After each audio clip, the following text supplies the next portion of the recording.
Uma boa noite a todos. Que a paz de Jesus esteja em nossos corações e em todos os ambientes que nesse momento estamos ligados, a fim de que possamos analisar, pensar, avaliar o nosso comportamento, os nossos comportamentos diante da nossa doutrina, esta doutrina consoladora. Então, eu vou ler uma mensagem do livro Vida Feliz, da nossa querida mentora Joana de Ângeles e do nosso querido irmãozinho Divaldo Franco, através da mediunidade. Não só de pão vive o homem, disse Jesus, mas também da palavra de Deus. A preocupação com o alimento diário e o vestuário, o domicílio e a convivência social não deve anular o interesse pela vida espiritual. Reserva diariamente algum tempo para te alimentares com a palavra de Deus. O pão sustenta o corpo e a fé mantém a alma. O pão fortalece a matéria e a fé dignifica a vida. O pão mata a fome por pouco tempo, mas a fé atende à necessidade para sempre. Cuida do corpo e nutre a alma, a fim de que te sintas completo. Então vamos orar, vamos agradecer ao nosso Criador pela vida, agradecer aos mentores espirituais das nossas casas, aos mentores espirituais que têm a responsabilidade, sob a égide de Jesus, conduzir, dirigir este nosso planeta, esta humanidade. Rogar aos nossos mentores espirituais, em particular de cada um de nós, rogar aos nossos protetores, os amigos, familiares, espirituais, que seguem conosco, torcendo por nós, para que possamos vencer todas as dificuldades inerentes a este estágio em nossa reencarnação.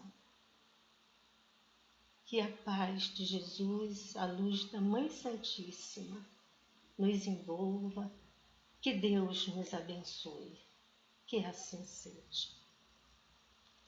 Aí, queridos amigos, queridos irmãos, quero agradecer imensamente por esta grande oportunidade de servir em nome de Jesus, nosso divino mestre, nosso divino amigo e da Mãe Santíssima. A todos que nos fizeram este convite, em especial ao nosso Sidney, Valmir, o Centro Espírita A Caminho da Luz, eu quero agradecer imensamente esta oportunidade. Mais uma vez, rogando a Deus que nos abençoe. A mim foi dado um tema que é da querida mentora Joana de Ângeles. O tema é analisar, espiritizar, qualificar e humanizar. Então nós procuramos compreender o significado dessas palavras, dessas que a nossa querida Joana nos propôs. Colocar a fundo a nossa consciência para saber a razão, o porquê deste convite de Joana. E nós lembramos de um grande amigo nosso que se chama Eurípides Barçanufo. Eurípides Barçanufo, lá daquela localidade em que ele começou a fazer um grande trabalho lá em Minas, como professor, e depois de ser professor, trabalhando intensamente, ele veio conhecer a doutrina espírita, até porque muitos fatos estavam acontecendo com ele, fenômenos que ele não compreendia. Então ele procura uns parentes e foi se inteirar do que estava lhe acontecendo. E nesta busca, ele ficou sabendo imediatamente sobre a doutrina espírita, o Consolador prometido por Jesus.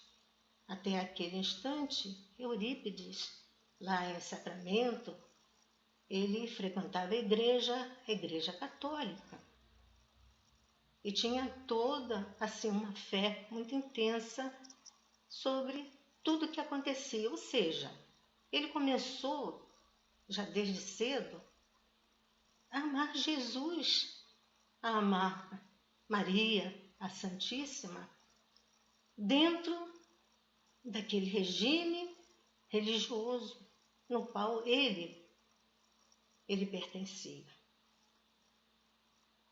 E com o conhecimento que ele começou a ter da doutrina espírita, muitos e muitos fenômenos foram acontecendo com Eurípides, e ele percebeu e soube também que ele era um médium. Por isso aconteciam muitos e muitos fatos com ele, que não tinha explicação até aquele momento, e a partir daquele instante ele começou a aprofundar mais e mais o conhecimento acerca desta sua mediunidade. Começou a trabalhar, aí já não mais na Igreja Católica, a gente vai sintetizar o máximo, até pelo nosso tempo, o que aconteceu com Eurípides. Ele notou que muitos e muitas pessoas eram acometidas de uma espécie de loucura, um desequilíbrio, enfim. O que ele poderia fazer? Ele já tinha aquele sentimento dele, ele já tinha o conhecimento da possibilidade dele utilizar daquela mediunidade para tratamento, para o equilíbrio, o reequilíbrio daquelas pessoas que eram enfermas. Muitas vezes não tinham condições de procurar um hospital, condições financeiras. Ele então ia fazendo aquele tratamento com as pessoas iam realmente melhorando. O tempo passou e ele, naquela dedicação com os enfermos, veio a gripe, que nós conhecemos como a gripe espanhola, que assolou aqui o nosso Brasil. Eurípides, então, desencarnou pela enfermidade daquela gripe, e foi muito cedo ele voltou à pátria espiritual. Mas antes disso, a gente tem que lembrar que ele trabalhou muito com a mediunidade no centro espírita. E ele tinha ali muitos e muitos vamos dizer, companheiros, né? Não adeptos, mas companheiros que seguiam com ele, estudando, aprendendo e servindo também a doutrina. Dava-se a impressão de que todos esses companheiros, estavam realmente imbuídos, através desse conhecimento, de um sentimento apurado, um sentimento elevado naquele trabalho. Porém, não era bem assim. Quando no momento do desprendimento, através do sono e no estado de ideoplastia, eles tinham a libertação do que eles já desejavam fazer e não faziam durante a vigília. Então, eles fugiam nesse momento de libertação do sono, iam em busca de lupanares, de motéis, iam fazer coisas que estavam íncito em seus íntimos, completamente desvirtuados dos ensinamentos daquela doutrina, que era para trabalhar a parte moral, que é o objetivo de nossa reencarnação, é trabalhar essa parte moral, a parte moral do espírito, a fim de que, quando retornarmos para a pátria espiritual, estejamos alijados dos condicionamentos que trazemos de outras e outras reencarnações. Aí então vamos voltar, dar seguimento ao que estávamos falando. Eurípides na pátria espiritual. Quando ele chega, depois de algum tempo, ele também vai trabalhar em atendimentos a muitos e muitos enfermos, com equipes espirituais que ali já estavam exercendo a caridade. E, para sua surpresa, ele teve conhecimento de muitos e muitos daqueles enfermos que ali estavam alojados, como débeis mentais, loucos mesmos, obsediados, completamente desequilibrados, todos aqueles que estavam ali. Só que a maioria que ele encontra, parece que existe assim, uma atração. Ele teve conhecimento, ele lembrou-se de todos aqueles rostos que foram por ele recebido lá no seu centro, no seu momento de tratamento, nas suas reuniões mediúnicas. Eram criaturas que tinha-se a impressão de estavam muito bem moralmente, mas não estavam. Quando atravessamos o portal da vida espiritual, nós estamos de posse total dos nossos sentimentos, dos nossos pensamentos, e não podemos de maneira alguma camuflar, ou seja, enganar, colocar máscara. Ali todos vão nos conhecer. Então, ele, com muita tristeza de estar diante daquele quadro, ele teve a inspiração, ou dele mesmo também, o desejo muito grande de construir um hospital. Um hospital a fim de que ele pudesse receber os espíritas falidos. Olha, vejam bem, espíritas falidos.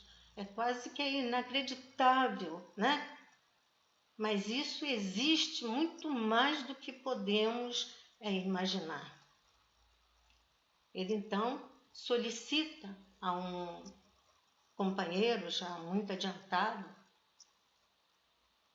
ali daquele estabelecimento em que ele se encontrava, que fosse levar um requerimento a Jesus, intercedendo junto a Jesus para que ele pudesse construir este hospital sonhado e realizar a sua tarefa. Ou melhor, dar seguimento à sua tarefa. Aquela tarefa que ele já havia iniciado quando encarnado. E o amigo levou esse requerimento e volta com o aceite de Jesus, que ele poderia formar esse hospital. Então, ele deu o nome do hospital de Hospital Esperança, ou nosocômio, Esperança é a mesma coisa de hospital. E ali ele começa o tratamento daqueles, muitos deles hebetados. Eles nem se lembravam de quem foi, o que fez, em um completo estado assim de alienação. E ele começa a convidar companheiros para formar uma equipe de especialistas desta área, inclusive a área da psique, né? Inclusive psicólogos que estavam estagiando também naqueles pavimentos onde ele se encontrava. E conseguida esta equipe, ele deu início, então, à tarefa que era de reorganizar aquelas mentes em desequilíbrio. Foi fácil? Não, não foi fácil. Era necessário muita dedicação, muito trabalho de toda aquela equipe. Então, iam, assim, aos poucos, selecionados aqueles que já estavam se sentindo um pouco melhor. O hospital foi dividido em pavimentos, então cada pavimento recebia indivíduos, criaturas, irmãos nossos, com determinada característica da enfermidade mental. Então, nós vimos em tudo isso que realmente a nossa querida mentora, Joana de Ângeles, ela tem razão e nos dá esta tríade, este triângulo em que ela colocou nos seus vértices, né, a palavra espiritizar, qualificar e humanizar. Nos chamando a atenção para o nosso trabalho, chamando a atenção para a nossa responsabilidade diante de todo esse conhecimento que nós adquirimos com esse Consolador prometido por Jesus. A vida, realmente, a reencarnação, as existências. Nós não viemos para um parque de diversão. Nós chegamos aqui pela misericórdia do nosso Pai, para trabalharmos a nossa evolução moral, a evolução espiritual. Sempre nós agradecemos na nossa prece, agradecemos ao Pai, a Deus, essa inteligência suprema definida pelos espíritos superiores a Allan Kardec. Inteligência suprema, causa primária de todas as coisas. Agradecemos pela vida, porque o Pai nos trouxe para a vida, para que façamos parte desse universo imenso, maravilhoso. Conhecer todas as galáxias estão à nossa disposição. Esse conhecimento só depende de nós. Então é maravilhoso viver. Mas para viver, para chegar a este patamar, nós temos que passar pelas diversas classes do desenvolvimento material, cultural, desenvolvimento moral, até chegarmos a puro espírito, como o nosso mestre, o meigo Rabi, o Cristo de Deus. Mas para isso é preciso realmente espiritizar. O que é isto, afinal, espiritizar? É adentrar a fundo neste conhecimento da doutrina espírita, mas trazer a doutrina espírita para dentro de nós. Absorvermos este conteúdo maravilhoso que é como diamantes em nossas mãos, pérolas em nossas mãos.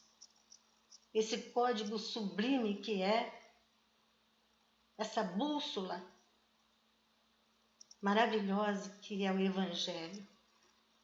Especialmente o Evangelho segundo o Espiritismo, porque é trazido para nós através do nosso querido Kardec, esmiuçado na forma mais simples, para que possamos compreender e não termos a desculpa de que é muito difícil, são palavras que não entendemos. Realmente foi no início, o primeiro evangelho, ele teve as suas explicações um tanto quanto, segundo conhecemos, com dificuldade sim de compreensão. Mas já na terceira reforma que foi feita por Kardec, ele retirou palavras que tinham até duplo sentido e nos colocando com uma clareza maravilhosa as passagens de cunho moral que o nosso Cristo, o nosso Jesus nos trouxe. Então, está ao alcance de todos. Mas é necessário colocarmos a nossa sonda de consciência e buscarmos esse sentido para colocarmos dentro de nós, de tudo que está escrito ali no Evangelho. Nós lembramos do capítulo 17 do Evangelho segundo o Espiritismo, que trata o quê? Do homem, o homem de bem. O que é o homem de bem? É só ir ali procurar e saber o que tem, quais são as necessidades para se tornar um homem de bem. Não existe mistério. O que existe é que tenhamos forças, perseverança no aprendizado e na colocação desses ensinamentos em nossas vidas. Então, espiritizar, adentrar dentro deste conhecimento da doutrina espírita. Ai, Ivonete, mas isso deve ser muito difícil para as pessoas que são pouco letrados, então tem dificuldade. Não, não tem não, porque se nós não temos condições para apreender através do intelecto nosso mesmo, nós podemos ouvir de outras pessoas, prestar atenção nas palestras, prestar atenção no bom comportamento, porque o exemplo arrasta. Então vamos ver por que essa pessoa está desse jeito, está praticando desta forma, é tão generosa aquela pessoa, é tão presente sempre nas atividades, e essa pessoa faz com tanta dignidade. Por que que é? Então procura observar o comportamento deste e não comportamentos distorcidos, como muitas e muitas pessoas pensam ainda, que a doutrina é feito, desculpe a expressão, é feito um oba-oba. Tudo é possível, tudo é permitido.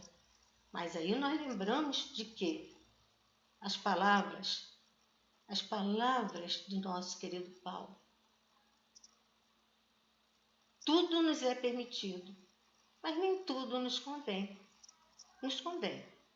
Aí nós lembramos que, por exemplo, no budismo existe lá o nosso querido Siddhartha Gautama, né?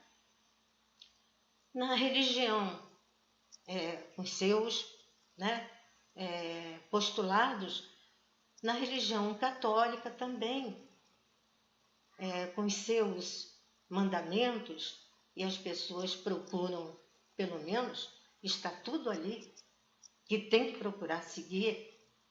No protestantismo também. Por que no espiritismo a gente vai ficar com esse desculpismo de que tudo é permitido, que doutrina espírita não proíbe nada?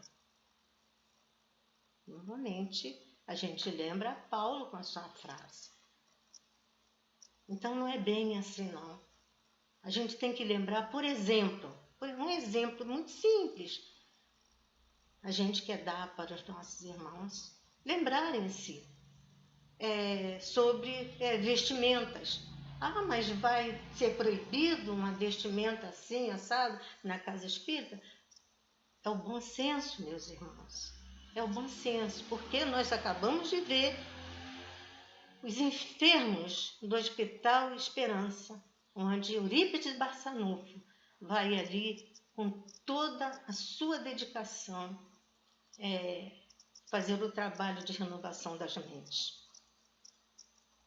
Então nós sabemos que na espiritualidade nós não mudamos nada, porque passamos para o outro lado da vida.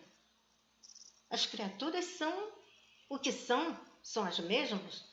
Se já tem um adiantamento moral, muito bem, vai continuar com esse adiantamento moral na espiritualidade.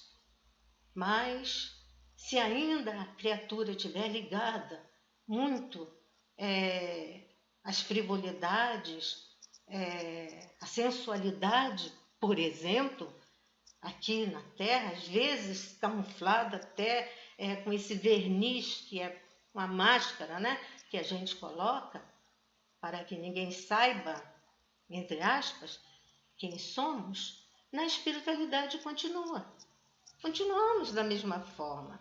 Então, se um irmão, se uma irmã vai com um decote, né, muito sensual, ali nós vamos estar ligados, porque a 495 do Livro dos Espíritos, 459, desculpe, do Livro dos Espíritos, nos diz que nós estamos envolvidos numa nuvem de espíritos. Eles estão ao nosso redor. E muitos têm ainda muita necessidade da parte sensual. E quando nós nos colocamos numa posição de chamamento para o lado negativo dos nossos irmãos, nós vamos estar contribuindo para a queda dos espíritos. Como é que a gente vai dar um exemplo, um bom exemplo? Se nós estamos oferecendo como se fosse a bebida alcoólica, um prato recheado de frivolidades para os nossos irmãos. Então, a casa espírita vai se tornar que a gente nem precisa falar o que é. Então, há uma necessidade premente de mudar através do respeito. Vamos respeitar o lugar onde nós nos encontramos. Vamos lembrar de que nós estamos diante da Mãe Santíssima, nós estamos diante do Mestre Jesus, nós estamos diante de mentores espirituais elevadíssimos. Então, é o respeito pelo lugar que nos recebe, é o respeito a nós mesmos. Então, doutrina espírita não é oba-oba. Não podemos fazer tudo o que nós queremos de mal. Nós estamos ali para fazer todo o bem. Todo o bem. Aí nós vamos lembrando também que sobre a qualificação. Qualificar. Então, espiritizar. Estudar a doutrina espírita a fundo e praticar essa doutrina. E praticar a doutrina. Qualificar é dar qualidade ao nosso trabalho. Não é fazer somente com boa vontade. Eu tenho boa vontade, fulano tem boa vontade, cicrano tem boa vontade, então pode fazer o trabalho. Mas nem sempre a boa vontade é suficiente. Ela é importante, mas não é suficiente. É necessário que esta boa vontade ela tenha uma qualidade. Eu vou fazer um trabalho, mas eu vou procurar saber o resultado desse trabalho, se vai ser um bom trabalho. Então, eu tenho que me qualificar, aprender mais e mais para exercer aquela função. Seja no atendimento fraterno, por exemplo, no passe, por exemplo, na distribuição de qualquer objeto, na obra do berço. Então, nós temos que nos qualificar para fazer um bom trabalho. E esse trabalho não seja desperdiçado, que ao sair dali, daquela atividade, do passe, do atendimento fraterno, aprender como é que eu vou atender a uma pessoa, da recepção na porta da nossa casa espírita, ou seja, até nos portões ou nos quintais da casa. Como é que eu vou me comportar? Dentro do passe eu sou uma pessoa, fora do passe sou outra. Dentro do salão eu sou uma pessoa, fora do salão até me permito palavras em desacordo com a moral. Em toda parte, todo momento em que nós estivermos, seja na casa espírita, seja no trabalho, seja na rua, no comércio, que não deixemos de ser espírita. Não deixemos nunca. Que sejamos a carta viva, uma carta viva de Jesus. É este o objetivo da nossa reencarnação. Aí nós lembramos de outro termo que a nossa querida Joana nos lembrou para estudo. Humanizar. O que é humanizar? Coisas que nós vimos nesses nossos momentos de crise, em que as pessoas se viram desnudas moralmente, no pensamento, nessa transição em que a Covid-19 nos colocou, muitas máscaras caíram, muitas máscaras. Muitos que se diziam espíritas se desarvoraram, se desequilibraram. Esqueceram de que existe um timoneiro nesse nosso barco que é o nosso planeta. O timoneiro é Jesus, ele está no leme, é Jesus que está no leme. Aí quando acontecia os fatos, os desencarnes, muitos se desesperavam como se ninguém fosse desencarnar. Como se ninguém fosse desencarnar. Não houve assim uma aceitação direta. Até a pena de morte, muitos acharam, espíritas, que devia haver a pena de morte. A pena de morte. Então os pensamentos eram desequilibrados, controversos, porque se eu penso em justiça, peço de justiça, que haja justiça, na verdade muitos estão desejando vingança. A palavra perdão, a palavra tolerância, a palavra benevolência sumiu do dicionário de muitos e muitos chamados espíritas. Joana foi muito feliz em nos trazer, em nos mostrar a necessidade de espiritizar, qualificar e humanizar. Então nós lembramos também que existia aqui uma jovem psicoterapeuta que dialogava com uma dama amargurada, que resistia em responder às perguntas que lhe eram dirigidas.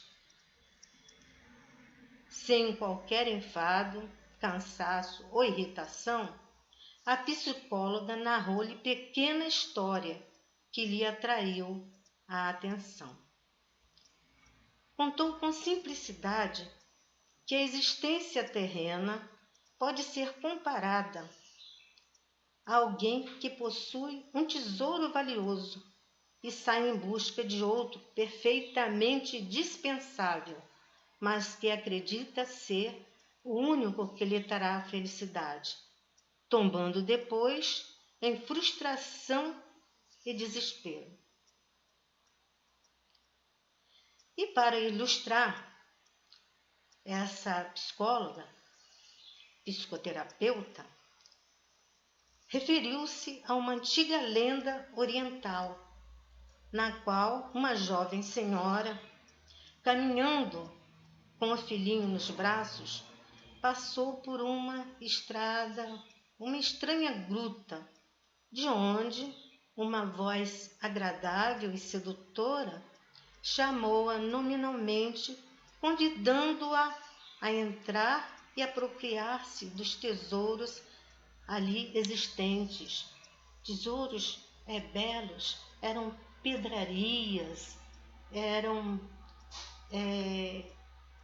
muita coisa assim, raros, ali existentes,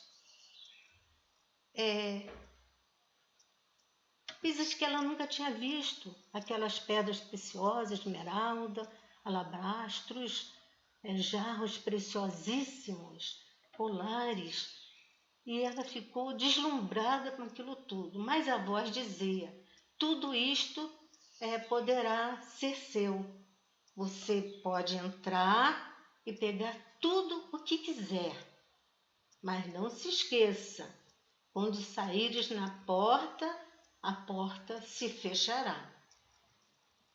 Ela ouviu aquela voz a primeira vez, ouviu a segunda. Então, quando ela adentrou ali, naquele salão, e se deparou com todos aqueles diamantes brilhantes, pedras preciosas, colares, Então ela ficou encantada com aquilo tudo e a voz dizia para ela que ela podia recolher tudo que ela quisesse, mas quando ela saísse, que a porta ia se fechar. Então ela dobrou a beira assim da saia dela, dobrou a saia e começou a botar aquelas preciosidades ali na saia. Ouro, tudo que ela podia, ela ia pegando e ia colocando. Aí quando já estava meio difícil para ela, e com o filhinho no colo, ela pega aquela criança e bota num lugarzinho acomodado, a fim de que ela pudesse pegar mais e mais daquele tesouro, daqueles objetos. Ela então, quando já estava com a saia já bem pesada, ficou muito feliz e encantada com aquilo tudo. Agora estou rica. E saiu pela porta fora. Aí quando estava lá fora, ela ficou admirada de tudo aquilo que ela havia conseguido assambarcar. Ela lembrou-se, queridos irmãos, que ela havia deixado o filhinho lá dentro. Aí se volta correndo para entrar, a porta estava fechada. A porta havia se fechado. Amigos, irmãos, essa lenda é uma lenda oriental, mas que diz muito a todos nós. Nós recebemos um grande tesouro, que é a nossa reencarnação, para trabalharmos a nossa libertação. E, no entanto, ao chegarmos aqui, as coisas materiais, o belo, muitas vezes ilusório, porque esse belo pode nos pertencer, mas é por pouquíssimo tempo. Não nos pertence. Nós somos o quê? Os guardadores dessa parte material. Quando nós partimos daqui, nada disso nós levaremos conosco. Fica tudo aqui. Fica tudo aqui. Então, esta lenda, ela vem fazer com que a nossa consciência desperte para a realidade do objetivo da nossa existência. Muitas vezes perdemos, como esta amiga que assambarcou todo aqueles objetos ilusórios e perdeu um grande tesouro que ela já possuía, que era o seu filhinho. Perdeu, assim como muitos e muitos de nós vamos perdendo a grande oportunidade que nós recebemos do nosso Pai. Justiça de Deus, que é a reencarnação, para trabalharmos a nossa felicidade verdadeira. Então, lembremos sempre dos nossos deveres para com a nossa vida. Somos responsáveis por nós mesmos. Nós não podemos mudar quem quer que seja, mas podemos mudar a nós mesmos. E assim, agradecida imensamente a querida Joana de Ângeles por esta reflexão, querida amiga, nossa mentora espiritual, mentora de todos nós, por fazer com que a nossa existência tenha o valor, a dignidade que a nossa evolução moral e espiritual necessita. Muita paz a todos. Muito obrigada. Graças a Deus.